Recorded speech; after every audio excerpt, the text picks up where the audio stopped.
Ayun guys, secure na po ang akala ko talaga Ay, taray ka. Work hard, we need to work harder talaga to achieve our goals in life. Hello collectors, I'm Marvy, you are, and we are the Holy Grail.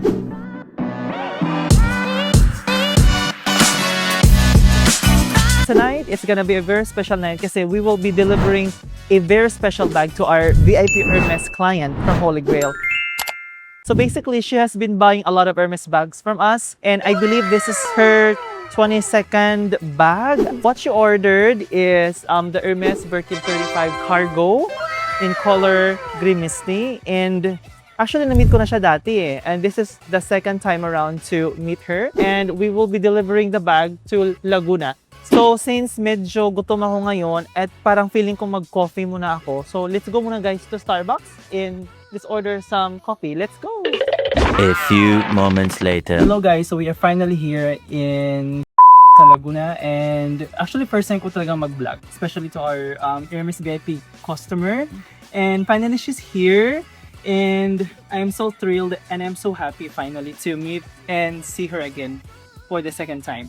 So, ito po si Madam H. Actually, Madam H ang tawag namin sa kanya kasi she has been buying lots of Hermes Birkin bags from us, Kelly's, and especially the rare pieces. Since nasa Japan pa tayo, up to now here in the Philippines.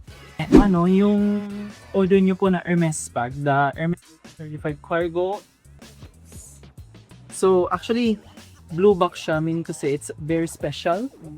Yes, I know that you have been collecting Hermes bags for a long time. Tell us your baby. Yes, grabe no. So ilang years na po kayo binibili sa amin? Ang tagal na no? Mga 6 no? Oo. At saka last time kasi guys, na-meet ko si Madam, as far as I remember, January 2024. Na-meet kita sa Grand Hyatt, yes, sa BJC. Yes. Ay, ito yung dream bag niyo. At saka, yung na-launch yung bag na to, I think this was launched 2002, as far as I remember. And nung na-launch na to siya, talagang pinahanap niya talaga to sa akin na bag. This is year 2025, K-stamp siya. Actually, magana lang talaga siya. It's just that, meron akong freebie sa inyo sa loob. Meron siyang nilagyan ko siya ng ng bag shaper or pillow.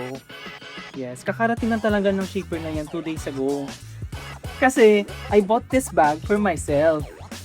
Kaya hindi ko siya talaga nilit go yung bag. Tagal ko na kung hindi na kasi Opo. naakira. Ang nauhita, sabi ko, hindi talaga carry. Hindi mo na i-let go kasi favorite bag ko talaga to. Kasi mahilig ako sa mga cargo pants. Yeah. Ganyan. And the best thing about this bag po kasi meron siyang holder. Yan, bottle holder. Dito mo siya nilagay sa gilid. Stop that. So, pinakabit lang siya. Pwede mo siyang tanggalin, pwede mo siyang i-touch. Nice. Thank you so much po. This is all for... Ito na lang po yung price. So, Kala ko na yung fact. ay, dari ka. Sana all!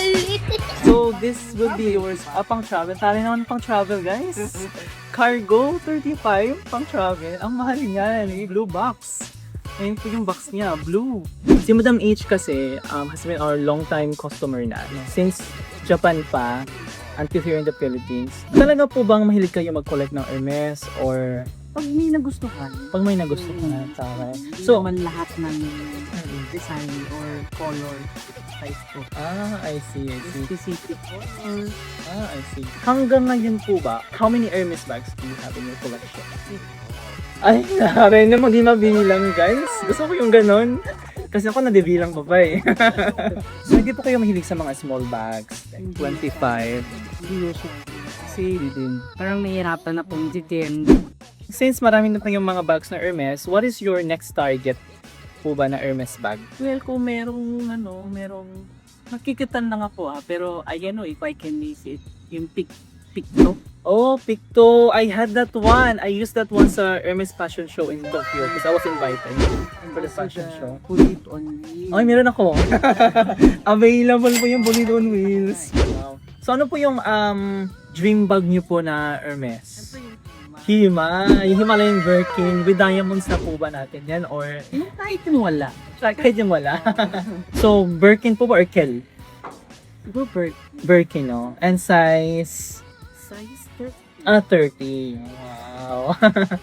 Actually, nung nasa Japan pa kami, nakabenta na ako ng Birkin 30 Himalayan. Yeah, sa Shopee. Yeah. Oh yeah, tapos ang buyer namin doon, Japanese. Japanese buyer. Kasi yung asawa niya kasi is parang CEO ng big company. Tapos binilhan siya ng asawa niya ng Birkin 30. Sana all. So all our viewers right now, what's gonna be your inspirational message po para ma-achieve po yung mga bagay na na-achieve nyo? Ganon? Well, work hard para you can buy your dream bag. Good answer. Tama naman talaga guys, we need to work hard. We need to work harder talaga to achieve our goals in life. And of course, mag-play tayo kay Ikat. Yeah, so that's the end of our very quick interview with Madam H. And we'll see you again on our next vlog. Bye! And guys, secured na po ang 3.2 million pesos. Sold out na rin si Birkin 35 Cargo Green Estate to Madam H. Again, congratulations and super thank you so much Madam H sa pag-purchase po again sa Holy Grail. And ngayon, I'm with Darren, ang ating poging driver. Single available, charis lang. First time ko talaga makakita ng ganun kadaming pera na cash. Ayun. So, yeah. So, that's all for tonight. Thank you, Madam H, again ha. See you again on our next vlog, guys. And, yun lang. Bye!